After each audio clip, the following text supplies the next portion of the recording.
উচ্চ মাধ্যমিক পরীক্ষার্থী পরীক্ষা দিচ্ছেন ইসলামপুর সুপার স্পেশালিটি হাসপাতালে। তিনি গতকালই এক সন্তানের জন্ম দিয়েছেন। পরিবার সূত্রে জানা যায়, অদম্য যেহেতু সাহস থাকলে এটা সম্ভব। তবে পরিবার সূত্রে জানা যায়, গতকাল ভর্তি হয়েছিলেন সুপার স্পেশালিটি হাসপাতালে। পরীক্ষার্থীর বাড়ি উত্তর দিনাজপুর জেলার চোপড়া থানার কলেজপাড়া এলাকায়। ইসলামপুর মহকুমা হাসপাতালে অতিরিক্ত সুপার সন্দীপন ব্যানার্জি জানান, আমরা জানতে পারি এক পেশেন্ট উচ্চ মাধ্যমিক পরীক্ষার্থী, তিনি একজন গাইনি পেশেন্ট, তিনি সন্তানের জন্মও দিয়েছেন। আজ তার পরীক্ষার ব্যবস্থা আমরা করেছি। সমস্ত বিভাগে এই বিষয়ে জানানো হয়েছে, পুলিশ প্রশাসনকেও জানানো হয়েছে এবং বর্তমানে সে সেখানেই পরীক্ষা দিচ্ছেন।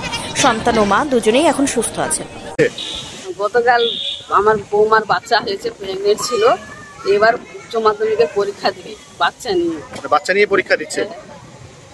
বাড়ি কোথায় আপনাদের? চোপড়া হাতিবিসা। চোপড়াতে। আপনি কে হবেন? আমি শাশুড়ি হব। আমার ওয়াইফ প্রেগনেন্ট ছিল, তো উচ্চ মাধ্যমিক পরীক্ষা ছিল, তো কালকে আপনার ব্যথা উঠেছে, তারপরে আজকে বাচ্চা হয়েছে, সুস্থভাবে হয়েছে।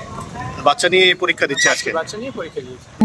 গতকাল অ্যাডমিশন হয়েছিল সকালবেলার দিকে 7টা সাড়ে 7টা নাগাদ। দুপুরের দিকে তার ডেলিভারি হয় অ্যারাউন্ড সন্ধ্যার দিকে, 7টার দিকে, 7:40-এর দিকে অ্যাপ্রক্সিমেটলি ডেলিভারি হয় এবং আজকে সে পরীক্ষা দিচ্ছে। আমরা আজকে জানতে পারলাম, অ্যাকচুয়ালি কালকে সন্ধ্যাবেলা জানতে পারিনি যে উনি এইচএস ক্যান্ডিডেট। রাত্রে আজকে সকালবেলায় উনি মোটামুটি আমাদের ডিক্লেয়ার করেছে যে উনি এইচএস ক্যান্ডিডেট, ওনার এক্সাম আছে। তো তড়িঘড়ি আমরা অ্যারেঞ্জমেন্ট করি, আমরা চোপড়া বিএমওএইচকে আমি ইনফর্ম করি, যাতে চোপড়া ঝাড়া স্কুল স্টুডেন্ট। কোন স্কুলের? চোপড়া ঝাড়া স্কুল, এক্স্যাক্টলি এটা বলে দিই। হ্যাঁ, চোপড়া ঝাড় হাই স্কুলের স্টুডেন্ট, আর সেন্টার ছিল হচ্ছে সোনাপাড়া।